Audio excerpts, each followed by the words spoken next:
Arce Contigo presenta.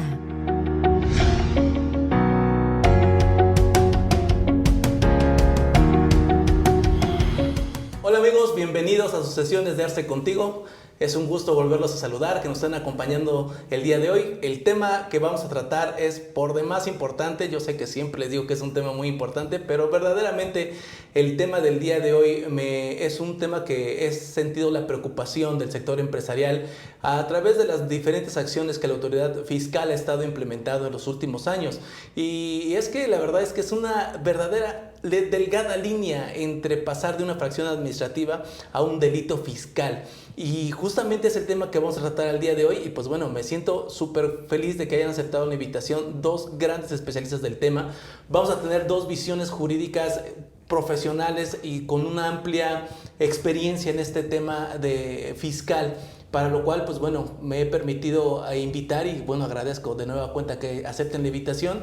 Primero tengo aquí a mi derecha a la maestra Fernanda Yuseli. Maestra, muchas gracias por aceptar la invitación, ¿cómo está? Contador, muy bien, muchas gracias, pues bienvenidos sean todos a este programa, le agradezco mucho la invitación. La verdad es que pues ya nos habíamos tardado, ¿no? en tener una sesión. A veces entiendo perfectamente que la agenda, bueno, de los tres se complica y coordinarla es, la verdad, un logro. Entonces yo le agradezco muchísimo la invitación. Como usted ya lo comentó en un inicio, es un tema que repercute mucho en la tranquilidad del empresario, ¿no? Me parece que esté encaminado a eso. Y bueno, pues adelante con la presentación. Perfecto, maestra, pues sea bienvenida. Y de la misma forma le doy la más cordial bienvenida y le agradezco muchísimo el tiempo que toma para estar con nosotros del lado izquierdo al maestro Eduardo. Maestro, ¿cómo estás? ¿Cómo te encuentras el día de hoy? Gracias por aceptar la invitación. No, al contrario, contador, aquí el agradecido y el afortunado soy yo, porque compartir el escenario con ustedes dos pues siempre va a ser un plus para mí. Entonces, el tema que nos ocupa hoy no es para alarmar, es más para tranquilizar, es más para concientizar, y vamos a hablar un poquito de las circunstancias de la práctica, claro. Qué es lo que le importa a sus seguidores, en este caso a los contribuyentes, y que creo que podemos hacer una buena mancuerna. Pues qué mejor que un especialista en materia fiscal.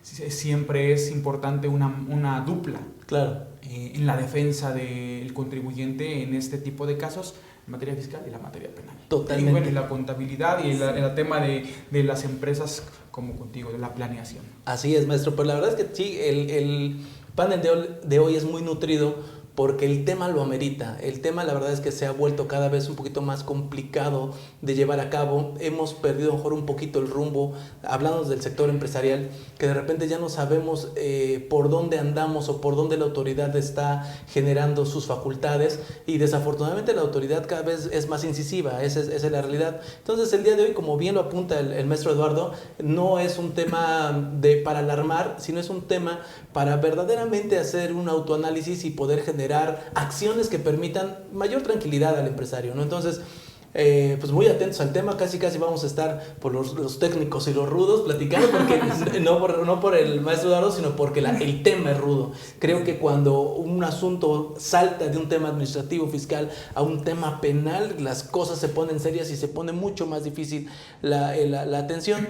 Y en ese sentido creo que nos vamos a ir dirigiendo en la parte administrativa, en la parte penal, y pues bueno, lo que podemos ir aportando para tratar de regular esas conductas que pueden caer los contribuyentes y que pueden generar este tipo de conflictos. Entonces, para poder empezar a contextualizar, maestra, me gustaría que me pudiera usted apoyar en podernos comentar en qué momento un empresario puede pasar de ser un infractor de una ley administrativa a pasar a ser un delincuente, porque prácticamente eso es lo que se plantea en el Código Fiscal de la Federación. Es una muy buena pregunta y me gustaría también, pues, delimitar la actuación que cada uno puede llegar a tener, ¿no? En este panel. Su servidora, como algunas personas ya me conocen, he tenido oportunidad de estar en algunos paneles, saben que mi apreciación siempre será eminentemente administrativa. ¿Por qué? Pues porque ese es mi perfil, ¿no? Claro. Entonces, me gustaría empezar platicándoles sobre cuándo un empresario puede ubicarse en la comisión de una infracción. Correcto. Es decir, cuándo puede cometer una conducta que pudiera dar como consecuencia la imposición de una multa en temas pecuniarios y ante la autoridad fiscal. Porque como ya bien lo dijo, bueno, pues, ¿en qué momento esa misma conducta, que es otro tema que vamos a platicar el día de hoy, en qué momento esa misma conducta ya sería sancionable a través de las autoridades penales? Entonces, permítanme, pues, quedarme zapatero a tus zapatos, ¿no? Claro. Yo me quedo en el ámbito administrativo ahora. En este ámbito, el artículo 31, fracción cuarta de la Constitución Política de los Estados Unidos Mexicanos habla, y ya todos lo sabemos, que dice, todos los ciudadanos estamos obligados a contribuir al gasto público. En un primer momento nosotros podemos llegar a pensar que la obligación radica en pagar, es decir, una obligación de fondo. Sin embargo, accesorios, vamos a llamarlo a esa obligación, existen otras que son denominadas obligaciones de forma. Licenciada, ¿por qué nos viene usted a dar una clase de derecho básico, no? Bueno, pues porque desde ahí se desprenden los tipos de multas, ¿no? Claro. Los tipos de infracciones. Cuando nosotros, como contribuyentes, en este caso como empresarios, incurrimos en la omisión en el pago de contribuciones, estamos hablando de una infracción o cometer una una infracción de fondo. El fondo es el pago, todo lo relativo al pago. Pero cuando un empresario, en este caso el especialista que se dedica a ese tipo de trámites, que sería el contador, no presenta, por ejemplo, un aviso de cambio de domicilio, claro, o no presenta una declaración, o lo hace fuera del plazo, o no lo hace a través de las formas establecidas por la propia autoridad fiscal, entonces se trata de obligaciones, vamos a llamarlo de forma. Obligaciones que, si se dan cuenta, si yo no presento un aviso, no estoy dejando de pagar como tal, sino que estoy dejando de hacer una obligación, un trámite que al final del día podría, ¿no?, relacionarse no de forma directa con la obligación de pagar. Pero este tipo de obligaciones se denomina obligaciones de forma. Ahora bien, ¿en qué se relaciona este tema con la cuestión de las multas? Cuando yo dejo de pagar, existen un tipo de multas que tienen que ver con un porcentaje de lo que yo dejé de pagar, multas de fondo. ¿Cuál es este porcentaje? Puede ir desde el 55% de la obligación omitida, que es el mínimo previsto por la ley. Ahora, existen otro tipo de multas que son las multas de forma. Estas multas de forma no están en porcentaje, están en cantidades entre un mínimo y un máximo. Después vamos a ver los requisitos de las infracciones, pero...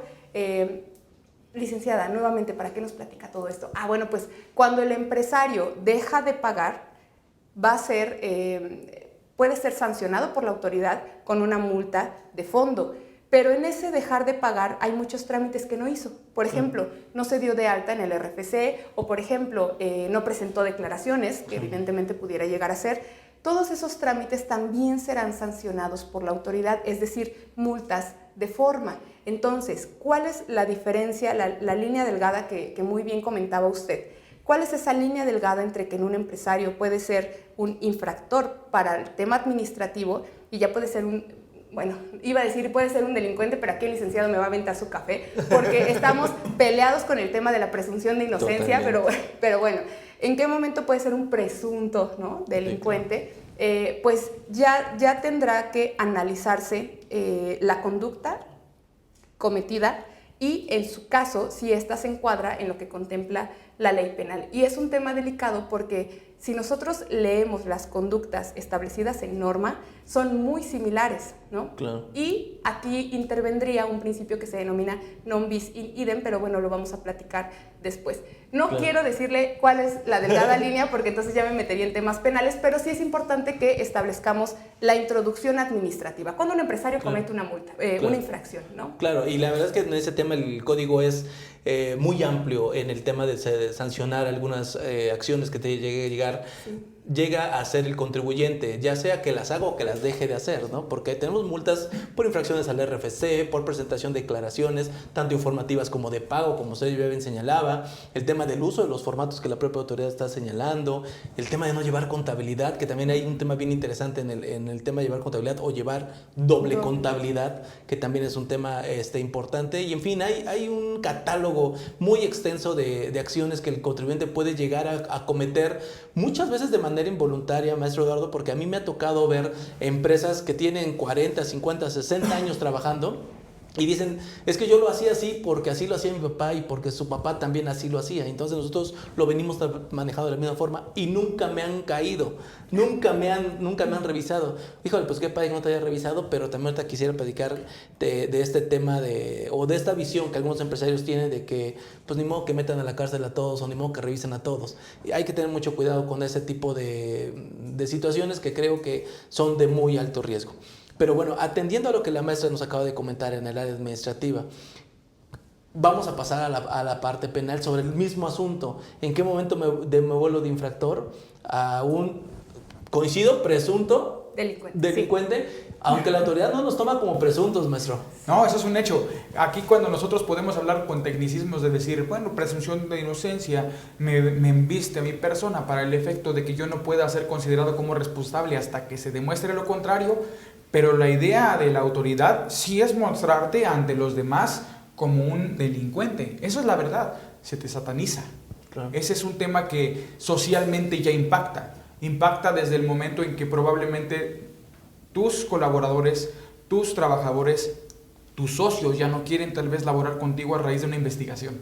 Porque hay que recordar que las investigaciones en materia penal son periféricas. ¿Qué quiere decir esto? Si te investigan a ti, van a investigar a las personas con las que tú tuviste trato. No va a quedar nada más en la investigación de tu empresa, sino van a investigar a través de con quién realizaste negocios.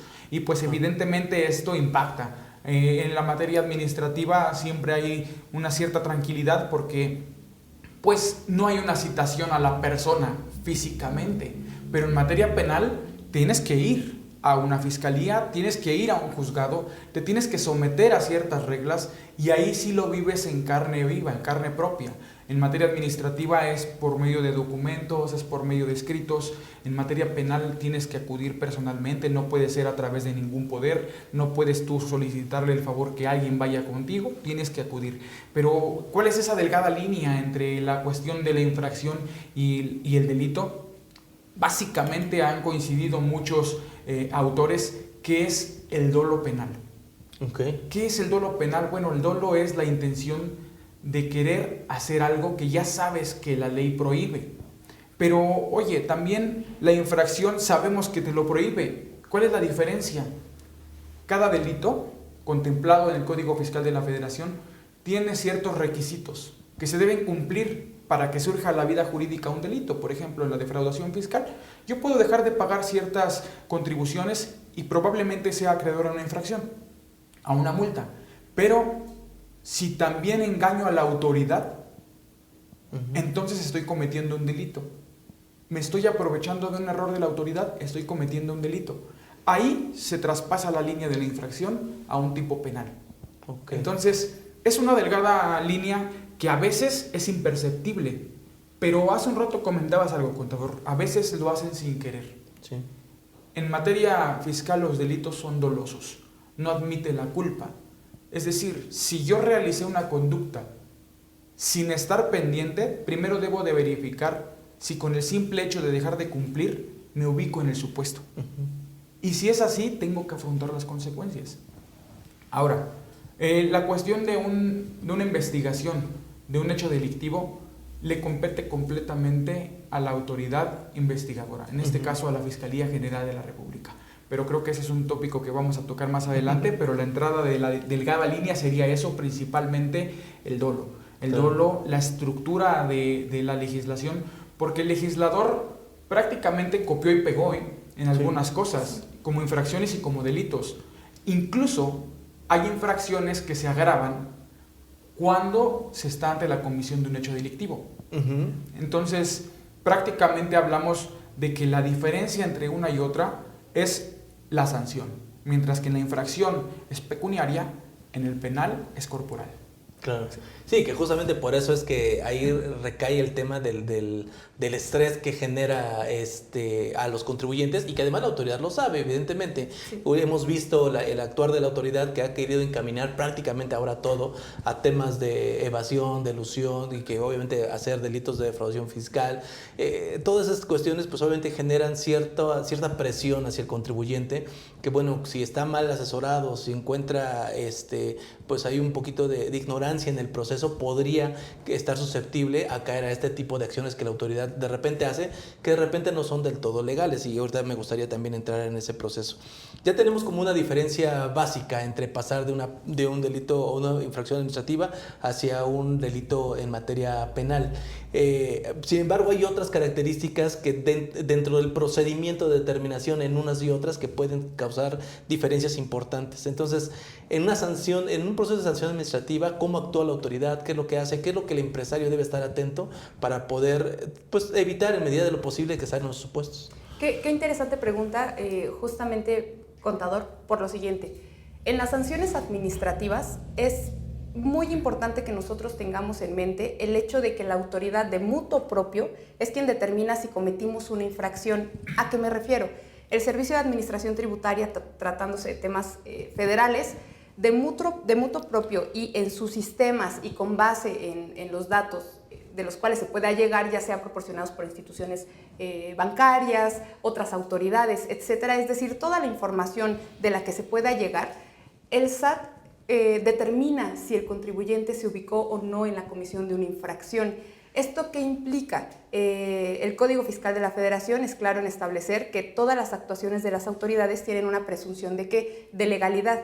Entonces, si la autoridad te notifica una multa derivado de la comisión de una infracción, ¿a quién le corresponde la carga probatoria? Inmediatamente al contribuyente.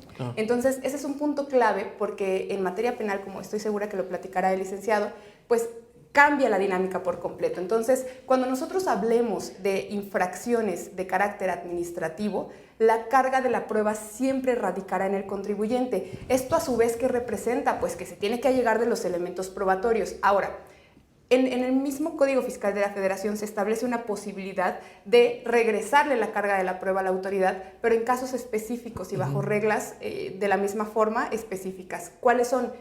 Cuando el contribuyente niega lisa y llanamente los hechos que dieron origen o que la autoridad utilizó para determinar que se cometió una infracción, le puede regresar la carga probatoria a la autoridad siempre y cuando esta negativa sea lisa y llana. ¿Qué quiere decir?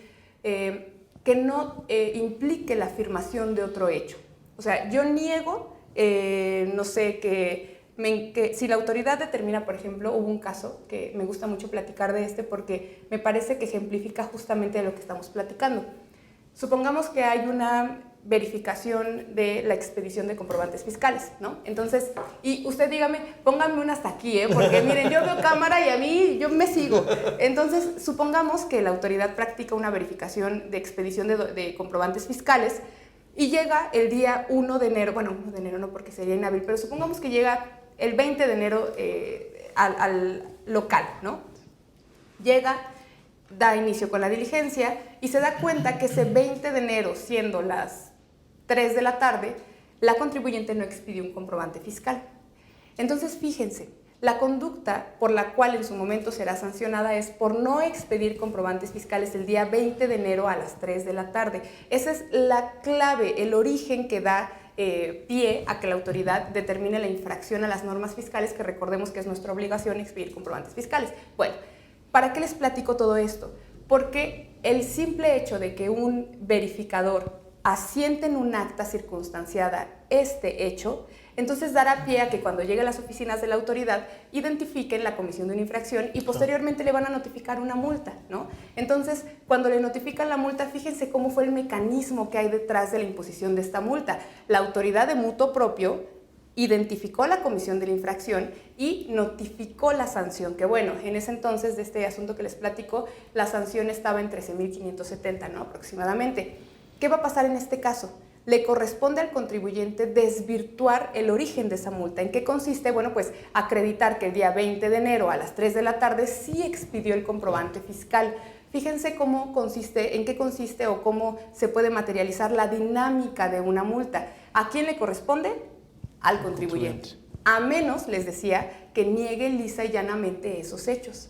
¿Cómo los podría negar? Bueno, niego lisa y llanamente que en ese momento omití, sin embargo ahí es un tema complicado porque es una cuestión de hechos, omisiones exactamente, claro. Tema negativo, entonces bueno, pero pretendo darles a entender cuál es el mecanismo que hay detrás.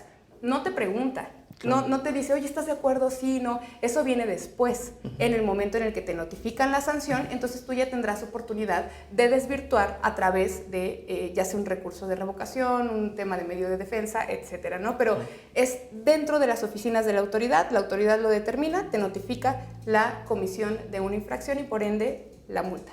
Claro, eso da pie mucho a lo que estaba comentando yo hace un momento en el tema de que muchos contribuyentes tienen la idea de que, pues bueno, la autoridad no puede revisar a todos y no puede hacer este tipo de cuestiones. Hay mucho empresario que tiene todavía esa idea.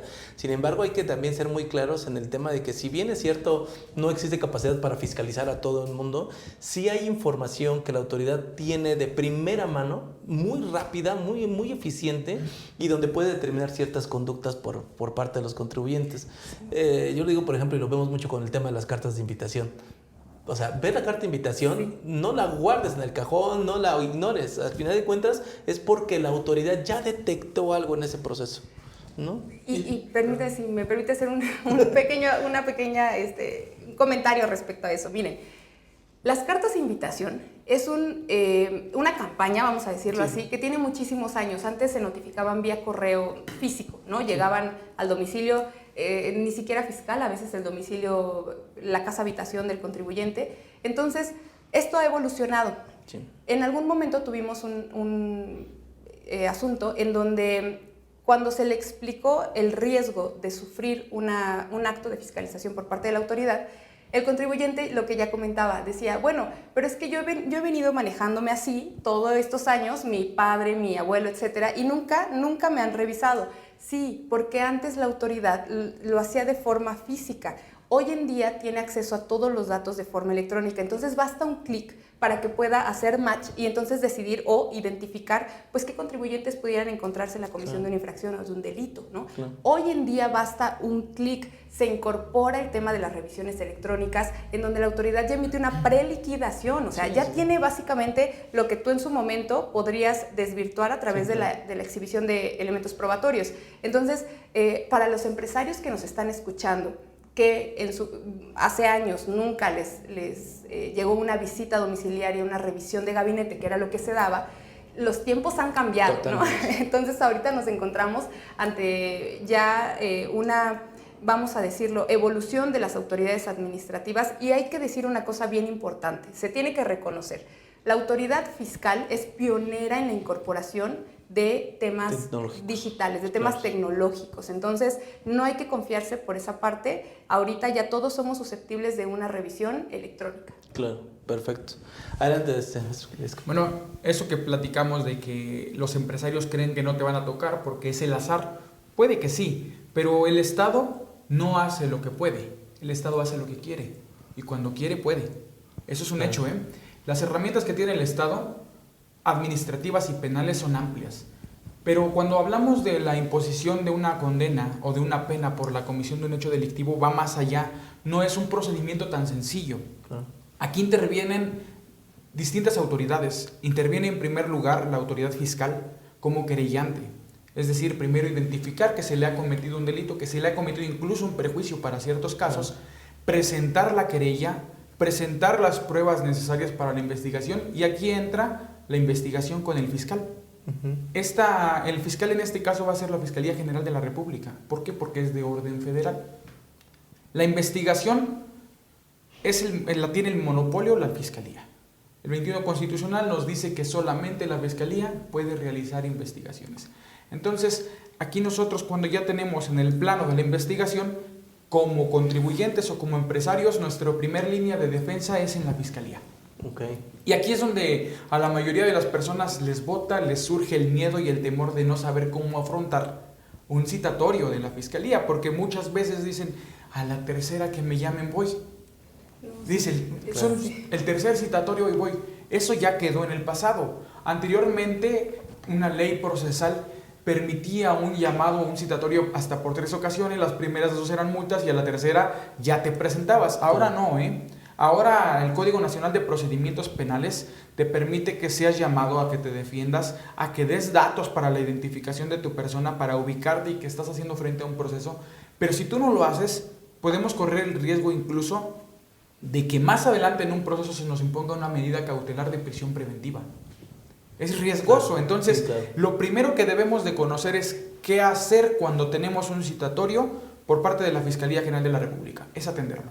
Claro. ¿Por qué? Porque nosotros vamos a conocer el hecho del cual se nos acusa. Cuando yo tengo conocimiento del hecho del cual se me acusa, tengo el panorama para identificar qué puedo hacer. Puedo tener una defensa pasiva, puedo tener una defensa activa o incluso, en algunos casos, puedo llegar a una circunstancia de una salida alterna, que lo vamos a ver más adelante. Claro. Pero en algunos casos es factible. Claro. Esta autoridad, el fiscal, va a llevar su investigación a dos soluciones: ejercer acción penal o no ejercer acción penal. Cuando decide ejercer acción penal, ya pasamos al último de los eslabones, que es ante el Poder Judicial, que es ya un proceso penal. Correcto. Aquí la participación de la defensa del contribuyente, del empresario, es lineal con el fiscal y quien va a resolver es un tribunal. Correcto. Este es el último de los eslabones para la defensa. Hay recursos, sí, como la apelación, o hay juicios de garantías, como lo es un amparo, pero la defensa efectiva surge en estas dos hipótesis. Y estas son las tres autoridades que nosotros vamos a encontrar en la imposición de una pena.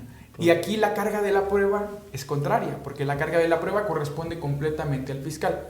Yo como contribuyente, o en este caso como imputado, no estoy obligado a probar absolutamente nada, salvo que mi teoría sea para probar tal hecho, en el cual yo estaré obligado a probar mi teoría, pero no a desvirtuar mi responsabilidad, porque el desvirtuar mi inocencia le corresponde a la fiscalía. Claro. La carga de la prueba es totalmente distinta.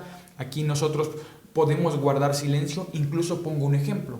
Cuando somos citados nosotros como imputados, el empresario citado como imputado, el contribuyente, y ya tenemos el conocimiento de que se nos inició una investigación, muy probablemente el fiscal quiera pedirnos información relacionada a nuestra contabilidad. Pero ¿qué pasa? ¿Estoy obligado a dársela? Y la respuesta es no. En materia administrativa habrá casos en que sí, o la gran mayoría sí. En materia penal no, porque nosotros tenemos un principio de presunción de inocencia. Lo que nosotros conocemos coloquialmente como tienes derecho a guardar silencio. Y el guardar silencio no es únicamente no hablar, sino tampoco darle herramientas a la autoridad. Entonces, bajo ese principio, yo no estoy obligado a darle información de ningún tipo. Ya le corresponde a la autoridad. En este caso, o será el fiscal, o con ayuda o coadyuvancia de la autoridad administrativa. Claro. Hay un tema ahí muy delicado al momento de los procedimientos que se llevan a cabo del área administrativa en comparación con la parte penal, que me llamó mucho la atención y me gustaría que también lo pudieras tocar, maestro, que es en la parte administrativa, por ejemplo, siempre que hay ejercicio de facultades de comprobación de la autoridad, una revisión de gabinete, una revisión electrónica, siempre uno se entera, ¿no? Pues uno conoce el procedimiento y lo va uno atendiendo, hay un mecanismo. Sin embargo, me llama de manera muy fuerte la atención que hay casos que en la materia penal tú no te enteras que tienes una investigación. Y ese es un tema súper delicado, porque tú te enteras cuando ya te están llevando a presentarte, ¿no? Y ese tema, ¿cómo funciona? ¿En qué momento un empresario podría estar en este supuesto? Porque entendamos que con la reforma fiscal penal, creo que ahora es más fácil que puedas caer en uno de esos supuestos, sí, de que ni siquiera te enteres que tienes un procedimiento penal. Sí, evidentemente la investigación puede llevar un sigilo. ¿Por qué? Porque si nosotros ventilamos ciertos hechos de una investigación, corremos el riesgo de que se sustraiga de la acción de la justicia. Entonces la investigación prevé precisamente que ni siquiera se te pueda llamar a la fiscalía, Esto puede ser que te llegue un citatorio para presentarte a una audiencia de control ante un juez de distrito, o el peor de los casos, que tengas una orden de aprehensión. Claro. Ese es el momento en el que te vas a dar cuenta tú. Lo bueno que iba a ser para tranquilizar. Imagínense si fuera caso contrario, ¿no? Sí es alarmante hasta cierto punto, claro, pero también es cierto que nosotros debemos de dar los panoramas más claros hasta el más oscuro. Sí. En el caso de la orden de aprehensión suele ser difícil. Sí. Porque las órdenes de aprehensión requieren ciertas circunstancias que normalmente en estos casos no se dan. ¿Por qué? Porque el contribuyente, el empresario, es una persona que está ubicada, es una persona que tiene un arraigo, es una persona que hace frente a sus procesos y que normalmente es citada a la Fiscalía General de la República para que pueda llevar a cabo una defensa. Incluso me atrevería a decir que los lineamientos de la Fiscalía General de la República son distintos a cualquier fiscalía del Estado, porque en los estados sí corres el riesgo de que no se te avise y que ya se te llame ante un juicio. La verdad es que en materia de la Fiscalía General de la República se le da la oportunidad al imputado de presentar sus pruebas, de presentar su defensa. Porque la fiscalía tenemos un mal concepto de ellos. Lo que tenemos como concepto de la fiscalía es que es nuestro acusador y que es nuestro yugo, que es nuestro verdugo. La verdad es que no es así. La fiscalía es un ente que es completamente imparcial, que escucha a la autoridad, sus hechos, sus pruebas, pero que también te va a escuchar a ti, para que con eso él tome la decisión de si ejerce o no ejerce acción penal.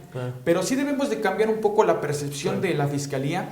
Creo que ya son tiempos modernos y hay que hablarlo. El sistema de administración de justicia penal, los juicios orales han venido a evolucionar esta visión. Ya no tenemos un sistema inquisitivo en el que la autoridad podía hacer y deshacer por abajo del agua, porque eso era. Ahora tenemos un control estricto y evidentemente, ¿cuál sería la recomendación para el empresario cuando tenemos una situación de este tipo? Sabemos que las infracciones muchas veces tienen la misma descripción de los delitos. Si yo ya tengo una multa por una infracción, ojo, es el primer punto que me va a dar que muy probablemente se vaya a venir por el lado penal. Ahora, otra, probablemente alguno de nuestros socios le llegue algún citatorio, probablemente alguno de nuestros proveedores o clientes le llegue alguna solicitud de información y tendríamos que estar mucho en contacto con ellos cuando ya tenemos conocimiento de que hay alguna circunstancia de este tipo. Evidentemente la autoridad, en este caso la fiscalía, puede guardar el sigilo y no tener más que la información que la propia autoridad administrativa le da. Pero no hay que alarmarnos tanto por ese tema. Hemos visto que en la práctica suele suceder que sí se llama a defensa. Correcto. Ya lo decía, me parece que el maestro Lalo hace un momentito, el tema de que son dos costales diferentes, la parte administrativa y la parte penal. Inclusive, y es el tema que quisiera preguntar, lo que se establece en el artículo 70 del Código Fiscal de la Federación, en donde independientemente del proceso administrativo, tú podías estar en un puesto penal y tu proceso administrativo continuar, ¿no? Exactamente, sí. El artículo 70 del Código Fiscal, ya lo comentaba Contador, es muy claro en establecer que independientemente de la imposición de las sanciones, bueno, pues se fincará la responsabilidad penal a que dé pie. ¿Y esto en qué tiene su sustento? Ya lo comentaba el LIC Arenas. Recordemos que estamos ante autoridades distintas. Para la administración, el Servicio de Administración Tributaria, su ámbito en este caso, bueno, de competencia sería la imposición de las sanciones administrativas, pero cuando el SAT identifique que se encuentra ante la posible comisión de un delito o que un contribuyente pudiera ubicarse en este supuesto, ¿qué es lo que va a hacer? Aquí ya no es el castigador, vaya, el SAT, sino que lo que hace es reunir los elementos y llevárselo a otra autoridad. Entonces, el SAT impone las sanciones correspondientes y de considerarlo reúne los elementos y lo lleva ante otra autoridad. Ahora, hay un principio que ya comentábamos en un inicio que habla sobre que una persona no puede ser sancionada o juzgada, bueno, que es la palabra que se utiliza, por la misma conducta, 2 veces por la misma conducta. Entonces, válidamente yo entendería que los empresarios se pregunten, bueno, si es una infracción administrativa determinada conducta, pero también puede convertirse en un delito en caso de que se ubique en este supuesto. Sí, ¿por qué? Y sí pueden prevalecer ambas. ¿Por qué? Porque por un lado, en el tema administrativo, nosotros tendríamos tanto la imposición de las sanciones pecuniarias como la determinación de impuestos omitidos a través de una resolución. Pero en la cuestión penal tendríamos, ya lo comentaba el LIC Arenas, tendríamos una pena corporal, que sería la privación de la libertad. Entonces sí pueden prevalecer ambos procedimientos, en este caso del administrativo, y proceso en el caso del penal. Sí se puede dar. Caso contrario, que ambos, tanto el procedimiento administrativo como el proceso penal, contemplaran la misma sanción. De ser así, entonces ahí sí entraría el principio y diría, no, espérame tantito, aquí ya le impusiste esa sanción, abstente en otro proceso, que sería el penal, ¿no? Pero no es el caso, por lo tanto sí pueden subsistir ambos temas, el tema administrativo y el tema penal. La Corte se ha pronunciado en el sentido justamente de que son independientes, pero fíjense que nosotros tenemos o hemos identificado una cuestión en la que, si bien es cierto, si yo determino, por ejemplo, el licenciado Arenas recientemente tuvo un no ejercicio de la acción penal. ¿De dónde se desprende? Se inicia una visita domiciliaria En el inter de la visita domiciliaria se inicia la responsabilidad en materia penal. Ya quiero yo aquí hacerle comercial al bueno, quedándonos desde el tema académico, el licenciado obtiene un ejercicio de la acción penal. Si bien es cierto, son distintos las vías, vamos a llamarlo así, el procedimiento administrativo continúa, ¿no? Sí. Ese fue impugnado a través del Tribunal Federal de Justicia Administrativa, a través de un juicio de nulidad. Pero si nosotros obtuvimos una constancia de carácter público, podemos, fíjense, eso sí, utilizar esas pruebas para nuestro beneficio en el ámbito administrativo. Pero el hecho de que una autoridad penal señale que no hubo los elementos para determinar la comisión de un delito y que por ende no se va a llevar a cabo o no va a seguir el proceso, no quiere decir que también seamos o que eso desvirtúe el tema administrativo. Es cierto, la Corte ya dijo no, son cuestiones independientes, pero sí podemos utilizar esas pruebas en el ámbito administrativo en la medida en la que nos beneficien, ¿no? Claro, claro. Y también es importante analizar qué tanto peso tiene, porque a ver, se viene a la mente el tema del famoso 69B, el tema de las operaciones simuladas, que en estricto sentido nosotros para poder determinar en el ámbito jurídico que una operación es simulada, pues es a través del Código Civil, ¿no? Que es la que nos tiene que señalar. Y ha habido casos en donde la autoridad, para efectos fiscales, dice esta operación es simulada, pero para efectos civiles, mercantiles, sigue su curso normal porque en realidad existe. ¿Qué peso tiene una sobre otra? O si hemos visto que sí tiene realmente un verdadero beneficio para el contribuyente poderlas encimar, tanto en este tema que nos está señalando, como en el tema de operaciones simuladas. ¿Sí? un chinchampú. Bueno,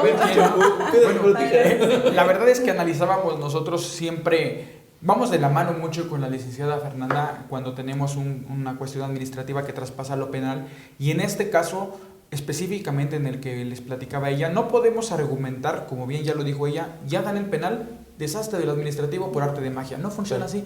Aquí la verdad lo que radica la importancia es de la habilidad para argumentar el fondo de la resolución que ganaste. Claro. Si tú la sabes utilizar de acuerdo a tus necesidades, porque cada caso en específico es distinto, vas a tener una probabilidad de que ésta sea valorada adecuadamente a tus intereses. Pero cuando hablamos nosotros de las circunstancias, por ejemplo, en operaciones simuladas, fíjense que en operaciones simuladas siempre hemos dicho nosotros que es muy complicado probar ciertos elementos. También hablábamos nosotros de los recursos de procedencia ilícita. ¿Cómo vamos nosotros a identificar cuando estamos ante una conducta delictiva o cuando única y exclusivamente estamos en una infracción? En estos dos casos hay un elemento subjetivo que es el conocimiento de que provienen de un elemento ilícito o de una actividad ilícita. En el caso de recursos de procedencia ilícita, tú tienes $1,000,000 en tu cuenta que te mandaron de Estados Unidos. Un primo que te dijo, voy a construir mi casa, échame la mano, te voy a mandar $1,000,000, y resulta que de la investigación ese dinero supuestamente viene de recursos de procedencia ilícita. Pero tú cuando tienes la titularidad de la cuenta y te piden explicaciones de ellos, de momento vas a ser imputado, porque ya tienes en tu poder $1,000,000 que no puedes tú acreditar. Pero en materia fiscal, tú debes de acreditar la procedencia de ese dinero. En materia penal, tú debes acreditarme que proviene de una actividad ilícita. ¿Vemos la diferencia ahí? Entonces, es tan complicado ese tema para la autoridad cuando investiga que ni los mismos autores doctrinarios se han puesto de acuerdo en cómo diferenciar uno de otro. Pero básicamente en la práctica es ese elemento subjetivo. Y por eso ponemos la delgada línea de pasar a ingresar al delito. Pero miren, hay otro tema muy interesante que acaba de decir el licenciado. Como en materia administrativa, el que se preocupa pues es el contribuyente y el contador y todo el mundo, ¿no? Que está involucrado. ¿Por qué? Porque la carga de la prueba radica en este caso en el sujeto pasivo, es decir, en el contribuyente, en el contador, en quien esté allegado a esos documentos. En materia penal, decía el LIC, pues aquí yo no me preocupo porque quien me tiene que acreditar que proviene de una operación ilícita es el Estado, ¿no? Entonces, ahí radica la clave y la diferencia entre ambas materias. Como mientras sea administrativo, pues órale, a sacar documentación y en este caso a manejar el tema de la carga de la prueba, si bien es cierto, se puede jugar con eso. En materia penal, pues uno decide, ¿no? Claro. Si nosotros nos damos cuenta que el Estado tiene los elementos probatorios, bueno, pues ahí habría que checar, ¿no? Pero incluso podemos desvirtuar claro. Ya sea la idoneidad, todo lo relativo a la prueba, sin ofrecer nada, ¿no? ¿Por qué? Porque el Estado es quien tiene la carga de hacerlo. En materia administrativa, no. Entonces, sí. Por acá escucho mucha preocupación en la penal. No, dejen de lado lo administrativo. Acá también hay mucho trabajo detrás que hacer. Sí, ¿no? claro, aparte en materia, sobre todo fiscal, es la antesala, evidentemente, ¿no? Digo, afortunadamente no se ha visto lo que decíamos en un momento, ¿no? Aparte hay algunas circunstancias que acaba de mencionar ahorita la licenciada Fernanda. Fíjense que cuando tenemos nosotros una investigación de carácter penal, la mayoría de datos bancarios ya se tiene por parte de la autoridad administrativa, pero si en el ínter de la investigación se requieren nuevos datos, puede solicitárselo a la autoridad administrativa, pero también el fiscal lo puede solicitar. Y algo que pasaba muy común como error, que el fiscal solicitaba la información directamente a la Comisión Nacional Bancaria, pero tendría que pasar un filtro. ¿Cuál es la solicitud a un juez de distrito para que pueda otorgar la intervención?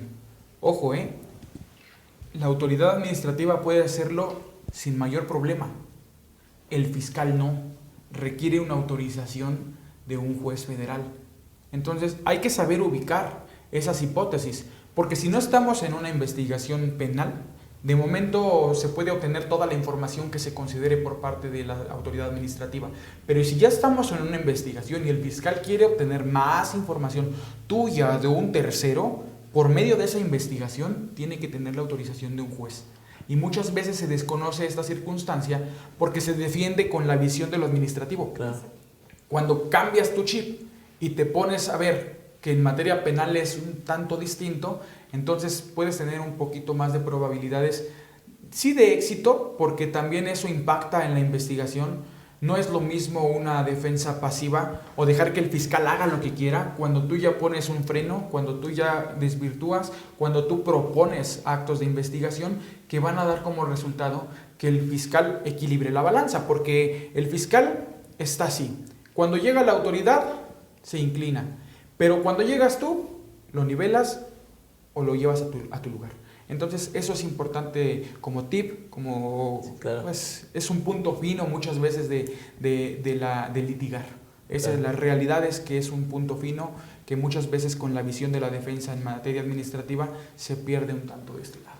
Claro. Hace ratito estábamos comentando que si nosotros analizamos lo que establece el Código Fiscal de la Federación en materia de infracciones y en materia de delitos, casi van emparejados, ¿no? Prácticamente de todo el catálogo de infracciones que tenemos el mismo número de delitos. Y me gustaría que pudiéramos abordar, sobre todo para la gente que nos hace favor de seguirnos, que es mucho empresario, mucha gente que a lo mejor no es experta en el tema, pero me gustaría, maestra, que pudiéramos ir como identificando y hacer este juego, esta dualidad de opiniones al respecto de actividades o acciones que comete o que realiza el contribuyente que están contenidas en una infracción y que nos ayudes a identificar en qué momento o por qué pueden llegar a ser un delito, ¿no? Sí, fíjense, hay un caso muy que pudiéramos llegar a pensar incluso que es tan sencillo que no pudiera llegar a pasar. El hecho de que yo no presente aviso de cambio de domicilio, ¿no? Ni siquiera implica por sí mismo que yo omita el pago de contribuciones. Es simplemente que yo no presenté o no le informé a la autoridad administrativa, pues justamente el cambio de mi domicilio fiscal. Hubo un asunto en el que fue a parar al ámbito penal. ¿Por qué? Porque esta conducta tanto está contemplada por el tema administrativo con la imposición de una sanción pecuniaria, es decir, es una infracción meramente administrativa. También se contempla por el Código Fiscal de la Federación, que recordemos que es un ordenamiento híbrido, también se contempla como delito. Entonces, ¿qué llevó en este asunto, en este caso concreto, qué llevó a la autoridad a que en lugar de multar en este caso al sujeto, pues iniciara una investigación de carácter penal? Lo que hay detrás de esa conducta? ¿Qué hay detrás de esa conducta? Pudiera ser una empresa, una EFO, ¿no? Por ejemplo, si la autoridad ya identificó que se trata de una empresa que factura operaciones simuladas, entonces ya no solamente yo me voy a quedar en la multa, porque de nada va a servir. Yo se la puedo notificar y jamás la van a pagar, ¿no? Sí, claro. Entonces puedo iniciar incluso procedimiento administrativo de ejecución y cómo se lo voy a cobrar si justamente no lo encuentro. Por eso se trata el tema del aviso de cambio de domicilio fiscal. En esa conducta que nosotros, repito, pudiéramos considerar tan sencilla, tan simple, que no afecta en lo absoluto al fisco federal, bueno, pues pudiera dar pie a una investigación en materia penal. ¿Por qué? Por el contexto que hay detrás de la comisión de esa infracción. Y fíjense, es la misma conducta, es no presentar aviso, ¿no? Claro, y es una conducta que es muy común. Yo me he encontrado empresas que tienen un domicilio en el RFC, un domicilio en el IMSS, un domicilio en ACTA, o sea, que puede ser el supuesto, pero que no les aplica a ellos porque en realidad están en un solo lugar, pero a lo mejor hicieron un cambio de domicilio y ya no lo notificaron, ya no le avisaron al IMSS, ya no hicieron eso, ya no hicieron el otro. Entonces, esas pequeñas omisiones que de repente se parecen tan sencillas, pudiéramos encontrarnos en lo que usted nos estaba señalando hace un momento, en el tema del dolo, de la conducta en donde está haciendo, donde la autoridad puede presumir, lo está haciendo de manera intencional para que no pueda yo localizarlo. Y con ese tema de los EFOs, esa terrible situación, porque todo lo que suene a EFO o a EDO ya es... No, mejor dicho, todo lo que suene a contribuyente es EFO. Sí, así. claro. O sea, sí. Es más, antes de que te registres en el RFC, tú ya eres EFO y tú ya eres EDO para la autoridad. Entonces, sí es un tema... Entonces, ¿dónde está la presunción de inocencia? Sí, bueno, la presunción de inocencia lo hemos platicado y nos damos de topes cuando hablamos de la cuestión de administrativa y... Licenciado, corrija porque van a pensar que nos agarramos a golpes, ¿no? Bueno. ¿De qué se trata? No, pero sí son acaloradas las pláticas cuando encontramos todas esas circunstancias que debiera de seguir del plano penal al plano administrativo sancionador. Claro. Lo hemos platicado en infinidad de veces y creo que falta mucho camino por andar para poder equilibrar los principios del derecho penal que deben de emparejarse con el procedimiento administrativo. Pero regresando al tema del abandono de un domicilio, de no dar aviso, fíjense que el tema, como bien lo comentas, contador, es el dolo, la intención. Ojo, aquí lo que le interesa a la autoridad es la intención. Puede ocurrir como un error humano, como una desatención, como una circunstancia incluso propia de la vida de una persona, en el caso de un enfermo por COVID, una persona que se encuentra en el hospital, probablemente cayó en cama durante un año, está en estado de coma y es imposible que le hayas dado aviso por las circunstancias. Pero cuando lo haces con la intención, es decir, la autoridad va a tu domicilio y resulta que es un terreno baldío, ya la intención es clara, ¿no? Aquí estamos hablando de que evidentemente la intención es engañar al fisco, pero hay un candado en esa infracción y en ese delito y dice no dar aviso por más de un año o después de un año. Entonces, la autoridad o el legislador, mejor dicho, da ese margen para que precisamente puede ser que lo hagas porque no te dio tiempo, porque ciertas circunstancias personales no te dan la oportunidad de hacerlo, pero cuando ya pasas ese lapso, ese candado que el delito te exige, pues entonces estamos ante la comisión de un hecho delictivo. Y siempre hemos dicho que los delitos son como pasteles. Así, tienen sus ingredientes. No les encuentro similitud, licenciado. Porque además son muy amargos. El pastel a mí me gusta mucho. Exactamente, sí. Bueno, es una receta para una comida. Vamos a decir que es un pastel sin azúcar y sin gluten. ¿Quién quiere un pastel así, no? Bueno, nosotros ponemos ese ejemplo, vamos a llamarle una comida, la que ustedes quieran, pero requiere de ingredientes. Yo pongo el del pastel porque si quiero hacer un pastel de fresa con 3 leches, pues requiero la harina, el huevo, la leche y las fresas. Si yo le pongo un ingrediente distinto o le falta uno, ese pastel no va a ser lo que yo buscaba. Y con los delitos es igual. Su descripción en la ley tiene ciertos requisitos que nosotros llamamos elementos. Cuando falta uno de estos, imposible que pueda ser sancionada una persona. Entonces, aquí esa es la diferencia abismal en este delito, la circunstancia del tiempo y la que todos coincidimos que entre infracciones y delitos es la intención. Claro. Antes de seguir con otro ejemplo que también quiero poner sobre la mesa, le quiero hacer un comentario a la maestra porque ya le he escuchado en una de las participaciones que tuvo en un foro, y que escuchaba yo una participación al respecto de la forma en que la autoridad mexicana ha estado, pues, sujeta evidentemente a cuestiones internacionales, a cómo el carácter internacional, la intención de grupos como el G20, como la OSD, como el grupo Gafi, etcétera, buscan que sus miembros estén alineados a un mismo nivel de legislación y de cumplimiento.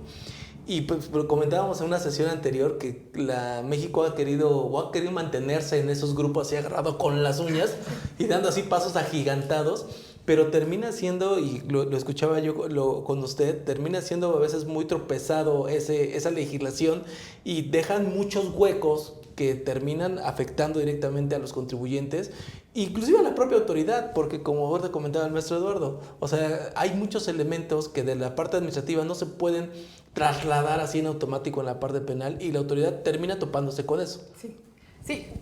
A nivel, esto es un muy buen comentario porque muchas veces el sector empresarial tiene la idea de que las reformas o hay multas que a través de las reformas se han visto que son de carácter millonario, ¿no? El tema de esquemas reportables, beneficiario controlador, bueno. Todo esto, toda esta modificación atiende justamente no tanto a lo que se le ocurre al Ejecutivo en una mañana, ¿no? Sino que viene más allá, viene a nivel internacional, en esta no tendencia, sino en esta obligación del Estado mexicano de adecuarse a esas reglas que son consensuadas a nivel internacional. Ahora, el problema en México radica en lo siguiente, no sé, en este afán de querer cumplir con todas y cada una de esas reglas, la tropicalización que se hace de estas dista mucho de ajustarse a la sociedad mexicana, al Estado mexicano, al sector empresarial mexicano. Dista muchísimo de adecuarse. De hecho, yo me atrevería a decir, por ejemplo, platicando en otro tema de esquemas reportables, yo me atrevería a decir que México se extralimitó en lo que en sí la propia BEPS le ordenaba, ¿no? Me parece que, insisto, en este afán, pues sí se cometen bastante tropiezos, como ya lo apuntaba el contador. En ese sentido, bueno, pues tenemos, por ejemplo, la imposición de multas millonarias que desde el punto de vista de su servidora pues atentan incluso a nivel constitucional el artículo 22 y esto no lo establece a nivel internacional. La norma internacional te dice, a ver, yo necesito que tengas más control sobre la información, necesito que me digas quién es la última persona física que disfruta de estos recursos, ¿no? Beneficiario controlador. Necesito que tengas más transparencia respecto a cuáles son las estrategias que incorpora un contribuyente. El tema de esquemas reportables, sí, pero no te dice que sanciones al contribuyente con multas millonarias para que entonces todo el mundo tenga una paranoia y te dé información que ni siquiera necesitas. ¿Y esto qué hace? Tropieza el actuar de la autoridad porque tiene más datos de los que puede manejar. Ejemplo, la incorporación de los jóvenes al Registro Federal de Contribuyentes. Yo no sé miren, si ni siquiera se da abasto... Con los que hay. Con los que hay. Les iba a comentar lo que siempre platico en los foros. No hay nadie que forme parte de la autoridad fiscal, pero bueno, ya sé que sí va a haber, ¿no? Y si ya saben cómo soy, ¿para qué me invitan? Yo siempre insisto en eso. Si no se da abasto con esa cantidad de información, si no puede manejar el hecho de atender a la gran cantidad de contribuyentes que en su caso existiría, bueno, pues, ¿cómo te atreves tú a incorporar obligaciones que como administrador de esas obligaciones no te vas a poder dar abasto? Eso es lo que estamos viviendo con esta incorporación o este seguimiento de las reglas de carácter internacional, que México quiere cumplir, sí, pero no se preocupa desde un primer momento en que las autoridades tengan la infraestructura y el personal para poder darse abasto a las obligaciones que está imponiéndole al contribuyente. Entonces, fíjense, llegamos a un panorama en el que el contribuyente quiere cumplir, pero no puede porque la autoridad ni siquiera le da una cita, ¿no? Así estamos en el sistema fiscal mexicano, es algo, la verdad, lamentable, pero bueno, son áreas de oportunidad para que no se escuche feo, ¿no? Son áreas de oportunidad. Sí, claro. Decía la licenciada que el Ejecutivo no se le ocurre en las mañanas, pero creo que se está equivocando de país porque lo primero que yo escuché y lo que se me vino a la mente pues es que en las mañaneras se deciden muchas cosas, ¿no? Es cierto, no es aquí, cierto. pero... Reformulo. Pero tiene que ver mucho también el tema, y me salgo tantito de contexto, pero el tema de las redes sociales, porque voy a aprovechar esta sesión porque muy recientemente se dijo en una mañanera, bueno, no se dijo, Se está interpretando de esa forma que van a quitar la constancia de situación fiscal. Y en redes sociales han bombardeado por todos lados que ahora se va a quitar la constancia de situación fiscal, que el presidente está proponiendo que se quite. No va por ahí el tema, es una cuestión completamente alejada a la realidad. Recordemos que en la exposición de motivos de por qué se está solicitando el código postal para todos los trabajadores y todo este rollo que se ha hecho, donde la autoridad sinceramente no se ha dado abasto porque mejor no midió el nivel de complejidad que tenía ese pequeño requisito del código postal, el pequeño requisito del domicilio. Eso se dio a raíz de todos los esquemas abusivos de subcontratación y de evasión y de elusión fiscal que se están estado generando. Y eso derivó de que la autoridad diga, bueno, si no puedo agarrar a la empresa EFO porque se me anda desvaneciendo de las propias manos, porque no lo encuentro por ningún lado, pues entonces me voy al sujeto pasivo primigenio de la contribución. ¿Quién es? Pues el trabajador, el que recibió el pago. Y aun cuando el otro estuviera obligado a retener, ¿qué crees? Tú fuiste el que obtuviste el beneficio de ese recurso. Eso es lo que se está buscando. Entonces es imposible que se quite ese tema porque viene a raíz justamente de un tema internacional. Pero en fin, que sigan haciendo memes porque están bien divertidos. Y la verdad me está pasando bien viendo como los memes. dicen, nos unimos al tren del meme. También hacemos lo nuestro. ¿Cómo claro, de que? ¿por qué no? Fíjate, cuenta, perdonen, ahorita que hablas de requisitos, algo que es importante recalcar. Para la procedencia de una investigación en materia penal, también el propio Código Fiscal de la Federación en su artículo 92 nos dice que la hacienda pública solo puede querellarse o presentar una declaratoria de perjuicio. ¿Qué esto es tan importante? Porque esa declaratoria de perjuicio es un dictamen técnico contable para saber por cuánto se ha defraudado a la hacienda o cuál es el perjuicio que se le ocasionó. Y es importante porque sin este requisito la investigación puede continuar. El fiscal de la Fiscalía General de la República puede continuar con la investigación, pero no puede ejercer acción penal, porque este es un requisito de procedibilidad. Es importante porque sin este no habría sanción jamás, es como si no existiera la investigación. Pero más importante es porque este dictamen técnico contable me va a marcar cuál es el perjuicio hablando de dinero y me va a ubicar en las hipótesis de los delitos de defraudación fiscal para el efecto de saber cuál es la pena que se me puede imponer. Entonces es muy importante tener en cuenta este dictamen técnico contable, esta declaratoria de perjuicio. Y hemos platicado y coincidido que dentro de los requisitos para emitir ese dictamen no hay una concordancia con la ley, entonces tenemos que ser muy puntuales a la hora de observar ese dictamen técnico contable porque no es impugnable. La autoridad tiene una posibilidad de que se le haya defraudado, emite una declaratoria de perjuicio y dice, para mí son 2 millones. Entonces ya te ubica en una fracción que requiere una pena mucho más alta. Sí, y tú lo primero que haces es defenderte. Oye, yo no te defraudé, yo no te engañé. Pero olvidamos ese requisito de forma por el cual se puede echar abajo. Entonces es importante que lo tengamos, que cuando tengamos una circunstancia de este tipo, nuestro cuerpo jurídico tenga una precisión en la observación de este dictamen técnico contable, leemos la querella o leemos la declaratoria de perjuicio y analicemos ese dictamen, porque son números a consideración de la autoridad, que ustedes ya están acostumbrados. No, ustedes ya están con el acostumbrados. ofrecimiento de la garantía basta, ¿no? A darle gusto a la autoridad, Sí, claro. de eso se trata. Y fíjese, Lick planteó algo muy interesante que también se puede trasladar al ámbito administrativo, que es una defensa de forma.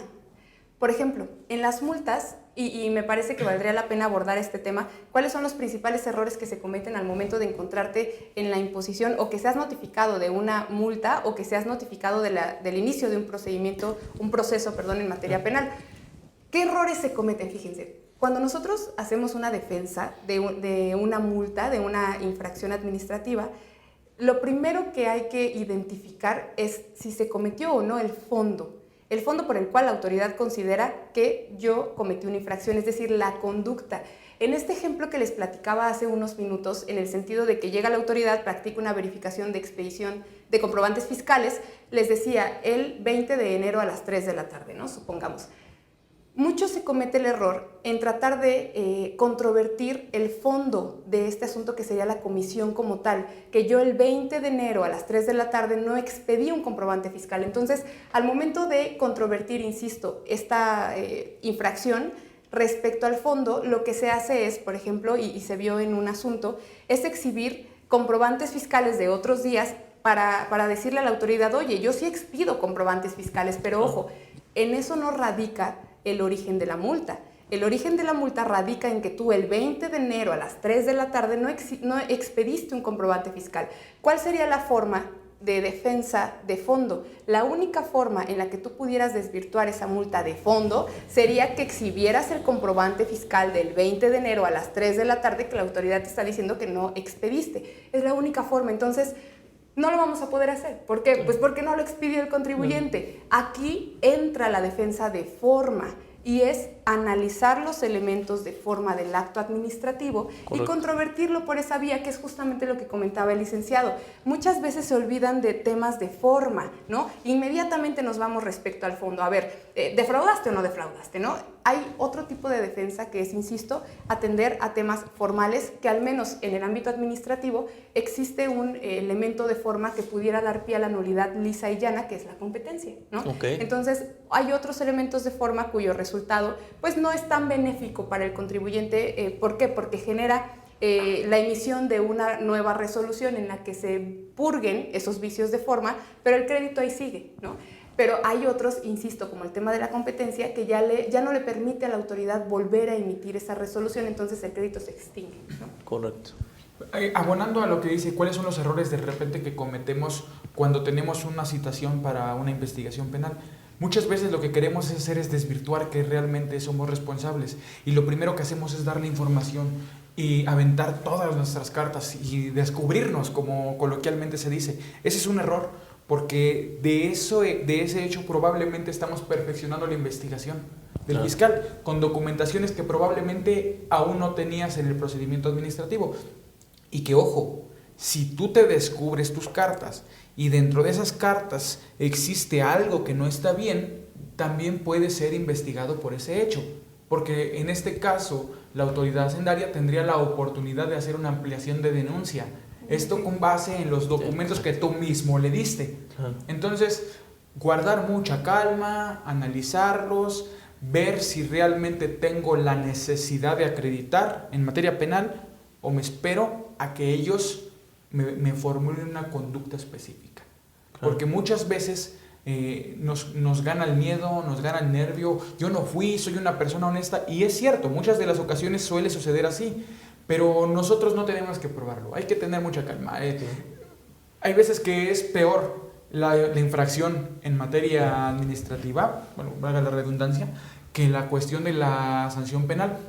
Y un ejemplo muy claro, en el asunto que platicábamos de una doble contabilidad, la infracción puede ser mucho más alta que a cuestión de lo que viene a ser la sanción penal, porque la sanción penal para estos delitos son de 6 meses a 3 años, pero no son pecuniarias. Y más adelante vamos a hablar un poquito de cómo puedo yo evitar un proceso respecto de estos delitos, porque la ley me da salidas alternas. Hay muchas personas doctrinarios que dicen es que no se puede admitir salidas alternas en delitos fiscales. Sí se puede. Hay prohibiciones para contrabando, defraudación fiscal y para enajenar y compra de comprobantes fiscales. Pero para este tipo de delitos que vamos a llamarlo formales, como no inscribir a una persona al RFC, como no dar el aviso del cambio de domicilio, como una doble contabilidad, que sí me permite el Código Nacional tener una salida mucho más rápida y que nuestro cliente va a tener la tranquilidad de 2 cosas. 1, no hay procedimiento penal que afrontar y 2, no va a tener antecedentes penales. Entonces es una figura muy benéfica. Por eso hay que dar mucha tranquilidad, hay que analizar y proponemos. Sí, como medios alternos de solución, ¿no? Sí, medios sí. Y tocó un tema muy importante respecto a adelantarse y complicar el asunto. En materia administrativa se da muchísimo, y aquí sí quiero hacer un llamado a los contadores, con el perdón de los presentes, pero fíjense que en temas administrativos nos topamos mucho con el hecho de que por el mismo temor, ¿no? Y contesta, y no lo hicimos. muchas veces se cometen confesiones expresas de la comisión de la conducta, ¿no? Por ejemplo, pues es que sí me equivoqué o no lo presenté, pero fue por esto, ¿no? Sí. Esa justificación ya lleva implícita una confesión expresa de que efectivamente no lo presenté. Entonces, aquí sí es un llamado para los empresarios, en caso de que nos vean los contadores, hay que, número uno, analizar el asunto, analizar el documento que recibimos, identificar si efectivamente estamos obligados, en caso de que sea un requerimiento, a proporcionar la información que nos están requiriendo, y en un segundo momento, en caso de que sea una sanción, pues hay que analizar el documento para no cometer este tipo de errores que complican, créanme, complican mucho el asunto. ¿Por qué? Porque el mismo Código Fiscal de la Federación establece que todas las confesiones que se hagan pues serán prueba plena en contra de quien las hizo, ¿no? Entonces, aquí, bueno, tendríamos que cambiar la forma en la que se llevaría la defensa. Ya no podríamos nosotros alegar determinadas cuestiones. ¿Por qué? Porque ya hay una confesión de que sí se hizo, ¿no? Claro, claro. Hay un asunto que también me gustaría que pusiéramos sobre la mesa y que podíamos tener un análisis al respecto del tema de discrepancia fiscal. Porque creo que actualmente hay muchísimos empresarios que pueden estar en el supuesto de discrepancia fiscal, y derivado de la información que la autoridad tiene en sus manos y que ya decíamos un momento es tan fácil de obtener para ellos, creo que casi nadie se salvaría de un proceso de discrepancia, y justamente también está en un tema de infracción y también está en un tema de delito. Entonces, sí, el tema de discrepancia, maestra, ¿cómo podemos atender ese tipo de situaciones? ¿Qué es lo que la autoridad observa? ¿Cómo identifica esas conductas? Y pues bueno, también para cerrar, ¿cómo lo lleva hacia el ámbito fiscal y tratar de cómo evitarlo, evidentemente? Sí, y el tema de la discrepancia. Para empezar, para aquellas personas que no están tan familiarizadas con el concepto, que nos están escuchando, pues se refiere a que resulta, ¿no?, que la autoridad identifica más gastos de los ingresos, ¿no? Vamos a ponerlo en términos muy coloquiales, yo gasto más de lo que recibo, ¿no? Entonces hay un meme incluso también que ejemplifica este tema de la discrepancia fiscal. No lo voy a comentar por temas ahora que ya no se puede, ¿no? Hablar de cualquier cuestión es un tanto delicado, pero se traduce a eso, se traduce a que la autoridad identifica que yo gasto más de los ingresos que tengo registrados, entonces válidamente dice, oye, ¿y ese dinero de dónde salió?, ¿no? Si tú te estás comprando, no sé, un vaso de 20 pesos, pero resulta que solo recibiste 10, ¿de dónde salieron, sí, claro, esos otros 10 pesos que no me has declarado? Bueno, cuando esto sucede, se hace una notificación y el contribuyente, o la carga probatoria que le corresponde, es pues acreditar el origen, en su caso, de esos ingresos que la autoridad no tiene contemplados, ¿no? Entonces, aquí se trata de un tema eminentemente administrativo en un inicio. En un inicio nosotros tendríamos que pues recabar las pruebas en caso de que quisiéramos hacer una defensa de fondo, ¿no? Y decirle a la autoridad, no, mira, te acredito el origen de estos ingresos, o en su caso no sucedió o no sucedieron los hechos como me los está señalando en la motivación del acto administrativo, u optar, por una defensa formal, que sería impugnar el documento a través del cual se determina esta discrepancia fiscal por otros temas, como ya les comentaba. En los abogados fiscalistas está muy trillado el tema de la competencia, ¿no? Pero es que, bueno, quienes litiguen, sí, claro, sabrán el impacto que tiene la cuestión de la competencia en materia fiscal. Entonces, aquí habrá que analizar este asunto desde dos perspectivas. Si la autoridad tiene los documentos que acreditan fehacientemente que tú estás gastando más de lo que tienes registrado como ingresos, bueno, pues no podríamos alegar que en su caso no recibimos esa cantidad, claro, o en su caso no hicimos esa erogación. Tendríamos que irnos por otro tipo de defensa, que es la de forma. Y si nosotros no logramos acreditar el origen de esos ingresos, ahí ya la cosa se complica.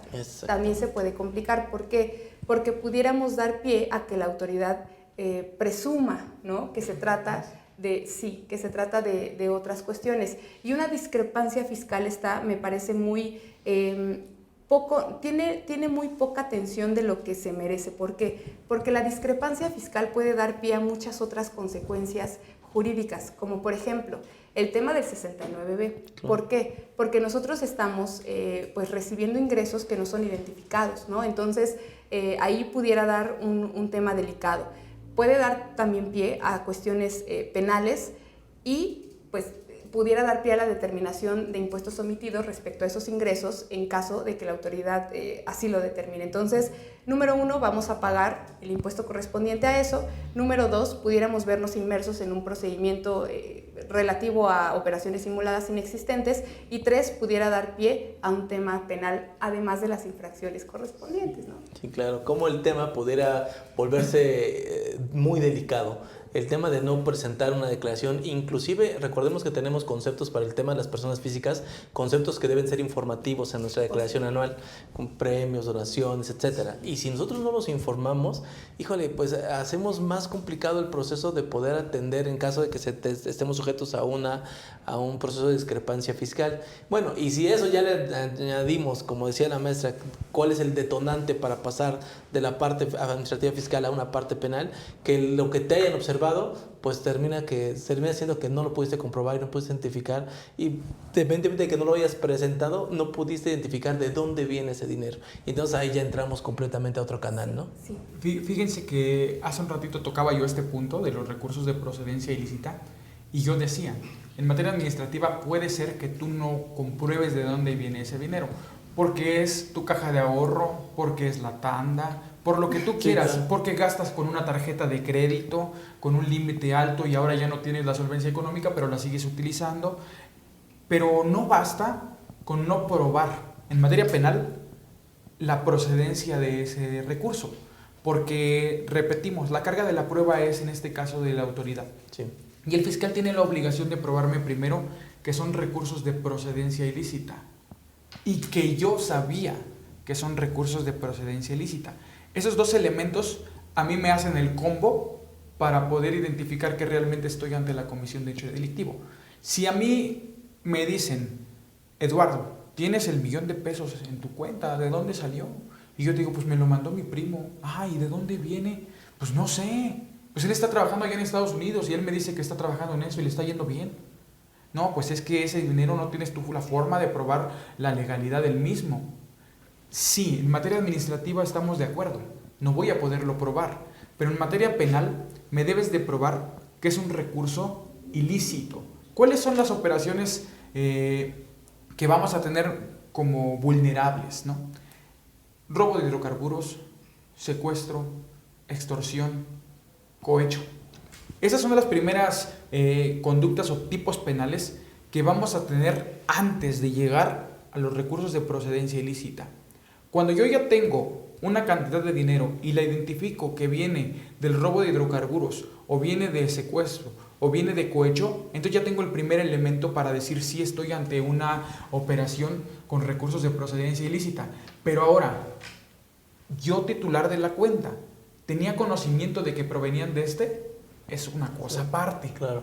Entonces, aquí hablamos probablemente de un encubridor, o hablamos también de una coautoría. Es decir, yo soy un coautor porque desempeñé todas las funciones para cometer el delito, aunque yo no sea el beneficiario, puede ser un prestanombres, pero la conducta está desplegada. Entonces, aquí sí veo muy marcada la línea entre lo administrativo y lo penal. Porque si fuera como en el administrativo, sí, todo México estaría ya en circunstancias de investigación. Y es así, ¿no? Porque muchas veces tú tienes alguna actividad comercial paralela a la que tú tienes como una profesión, que te deja un ingreso de repente y que muy probablemente te podrían investigar. La fiscalía podría investigar tus bienes, contador. Claro. No nada más lo que tú tienes en tu cuenta y lo que la autoridad se quejó, ¿no? Pueden hacer una revisión de cuántos carros tienes, cuántas casas tienes, y evidentemente esto puede superar en mucho lo que tú tienes en ingresos. Claro. Entonces, sí es peligroso cuando se tienen acreditados esos elementos. El conocimiento de que viene de procedencia ilícita y el hecho de cuál viene el dinero. Claro. Sí, lo bueno de la materia administrativa, bueno, lo bueno y no, es que se queda a que pague los impuestos correspondientes, sí, claro, ¿no? Sí. Pero, pues, ¿cuánto es? Sí, sí, pero que dentro de los males, digo, sí, la verdad es que a una acción de privativa de libertad, pues bueno, ya estamos hablando de una cosa completamente diferente. Maestra, para ir cerrando también un poquito el tema, que se nos ha agotado el tiempo, el tema creo que es muy amplio, digo, ustedes si revisan el catálogo de infracciones y delitos, ya decíamos en un momento, es enorme, Digo, la intención de estas sesiones, y lo he expuesto en varias ocasiones, es el hecho de generar la semilla de la investigación para las personas que nos siguen, que puedan ellos aterrizar estos comentarios a su realidad y que, bueno, también puedan indagar un poquito más a fondo y, por supuesto, quedar a sus órdenes para poder, duda, comentario, atenderlo de manera ya personal y poder analizar casos muy, muy concretos, ¿no? Maestra, para poder ir cerrando el tema, sus recomendaciones al respecto de las infracciones en materia administrativa, qué es lo que tiene que hacer el contribuyente, cómo podemos protegernos de no caer en ese tipo de cuestiones, y pues bueno, cualquier comentario que nos quiera regalar. Sí, me parece que es trascendental este último punto, porque de lo contrario, bueno, se pierde el objetivo de la plática, ¿no? Claro. ¿Cómo pueden prevenir, o en su caso, qué errores o qué conductas no se deben hacer para complicar el asunto? En un primer momento, la prevención radica, pues que el empresario, desgraciadamente, y se tiene que decir, ya no puede desvincularse completamente del tema contable o del tema de control interno de su empresa. Antes posiblemente se podía dar, ¿no? Pero hoy en día el empresario debe tener conocimiento, o al menos pues estar al tanto de cómo es que se lleva o cuál es la salud fiscal de su empresa. ¿Y cómo se puede dar cuenta? Bueno, pues pidiendo en su caso el temas de control interno, que le voy a venir yo a platicar aquí al contador, pero hay bastantes puntos en los cuales el empresario se puede dar cuenta de cómo va caminando su empresa. Un punto muy importante, y me gustaría también incluirlo, es el tema de las auditorías internas periódicas, ¿no? No solamente confiarse con su despacho interno en caso de que tenga incorporado a la misma empresa un área contable, sino que además periódicamente realizar una auditoría por un despacho externo para que esto confirme lo que en su momento pues el área contable le ha expresado al empresario. Otra cuestión muy importante es ese afán de querer evitarse el pago de los impuestos. Déjenme decirles que ya quedó atrás. Hoy en día es cómo puedo eficientar el pago de mis impuestos, es decir, cumplir con mis obligaciones, hacer el pago correspondiente, pero de la manera idónea, aprovechando todas aquellas oportunidades que la misma ley me da, es decir, cumplir con la ley y cumplir con mis obligaciones fiscales traducidas en un pago, ¿no?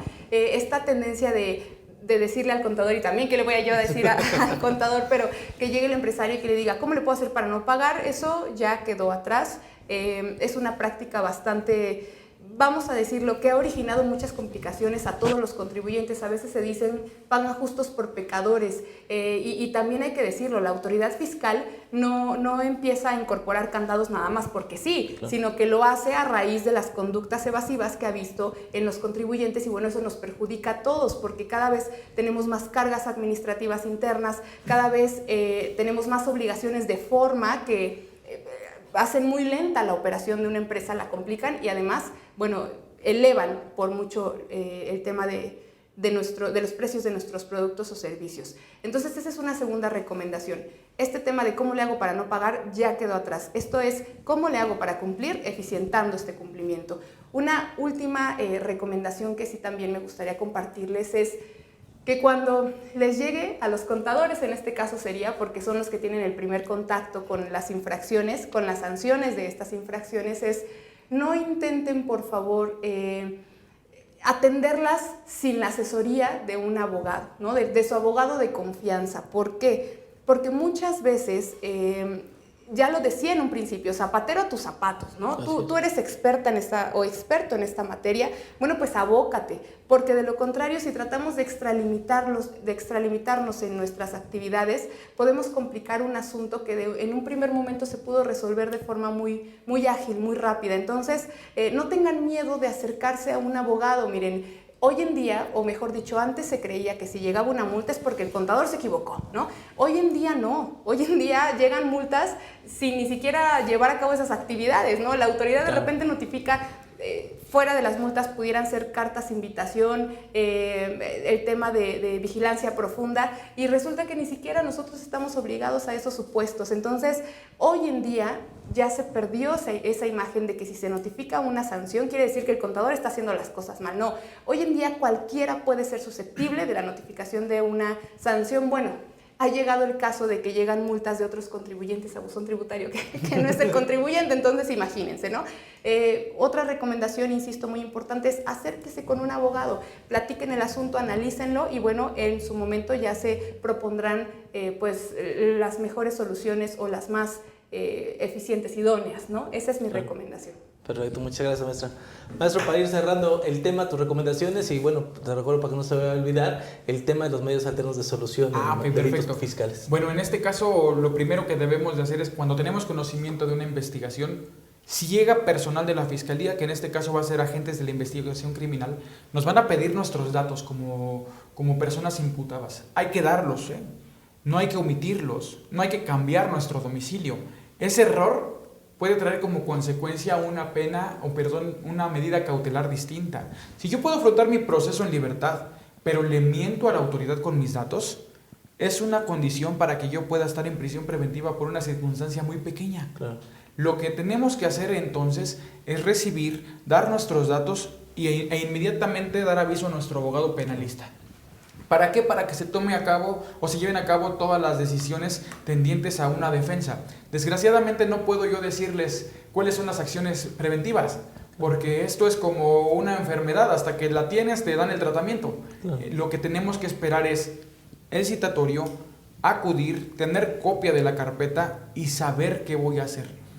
Los medios de solución de conflictos o las salidas alternas que maneja el propio Código Nacional de Procedimientos Penales son muy básicos y son muy nobles. Hay una figura que se llama suspensión condicional del proceso. ¿En qué consiste? A mí me imputan un hecho delictivo, como por ejemplo puede ser el no inscribir a una persona de la cual tengo la obligación en el RFC, y la pena son de 6 meses a 3 años. Pues la suspensión condicional del proceso me da la oportunidad a mí de que yo no siga un proceso, valga la redundancia, de que lo suspenda bajo ciertas condiciones. ¿Cuál es? El código tiene un catálogo en el cual he de ir a firmar probablemente ante una autoridad, en la cual me he de someter a las ciertas circunstancias que la misma ley me exija, o la prohibición de salir del Estado. ¿Por qué este tipo de condiciones? Porque aquí es la persona, es el representante legal, es Juan, es Pedro a quien sancionan. En el derecho penal no se sanciona a SADCB, no se sanciona a la moral. Aquí por eso tenemos nosotros condiciones efectivas hacia una persona.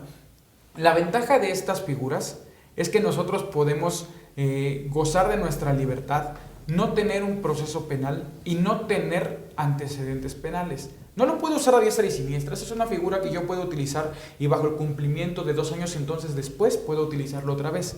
5 si no lo hago. Pero es una figura muy bonita para las personas que no están familiarizadas con la comisión de delitos, que en este caso la mayoría de empresarios podríamos suponer que así lo es. Es cierto que hay delitos que no se pueden llevar a cabo ni una suspensión condicional del proceso, ni un acuerdo reparatorio, que es decir, ya cometí un delito y te pago la reparación del daño y me perdonas. No, porque al derecho penal no le importa esa cuestión de lo pecuniario, le importa el ejemplo de la pena corporal. Entonces, si hablamos nosotros de defraudación fiscal, hablamos de contrabando o hablamos de venta de comprobantes digitales o fiscales, pues evidentemente en esos no hay posibilidad ni hay poder humano que te deslinde de una investigación de esta carácter. Sí, claro. Sí, este tema ha sido la bandera de esta administración, al menos, el tema de atacar de manera frontal todo el tema de compra de facturas y el tema de del famoso outsourcing, ¿no? Que ya ahora no lo tenemos. Pero pues bien, creo que hay muchísimos temas que quedan también en el tintero. Esperamos que podamos generar una segunda sesión para poder seguir abordándolo, porque de verdad que hay muchas conductas que pueden ser susceptibles de cometerse, inclusive decíamos un momento no de manera malintencionada, sino por la naturalidad de mi operación puedo caer en diferentes cuestiones. Recordemos que las infracciones que pueden llevarse de acuerdo a ciertas características, como ya nos comentaron los expertos, pueden llegar hasta a un tema penal, pueden derivar de cuestiones de detalle, cuestiones en donde no precisamente lo haces de manera intencional, pero sin embargo puedes recaer en ese tipo de cuestiones. Recordemos que hay infracciones en materia de RFC, en materia de contabilidad, en materia de sistemas, de presentación de declaraciones, de esquemas reportables, etcétera. Hay muchísimas, digo, ya es menester de cada uno poderlas ir revisando. Quiero cerrar la sesión el día de hoy con puntualizar lo que la maestra señalaba muy bien, que coincido plenamente. Actualmente cualquier empresario que busca que su empresa siga creciendo, que siga generando, que realmente lo ve como una empresa rentable, debe tener forzosamente a la mano un contador y un abogado. Es el equipo que debe al menos tener para poder atender cualquier cuestión que se tenga con cualquier autoridad.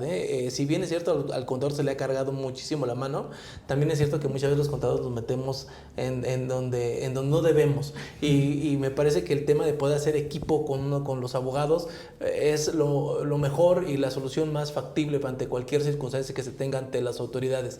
Y un tema bien importante ya para cerrar la sesión, el tema de que muchas veces los contadores no tienen pues la intención de hacer algún incumplimiento, los contadores que están dentro de las empresas, pero simplemente la carga de trabajo que se tiene actualmente, se da la ceguera de taller, ¿no? Ya de repente ya no ves ni siquiera tus propios errores. Y es algo muy común que sucede en las empresas.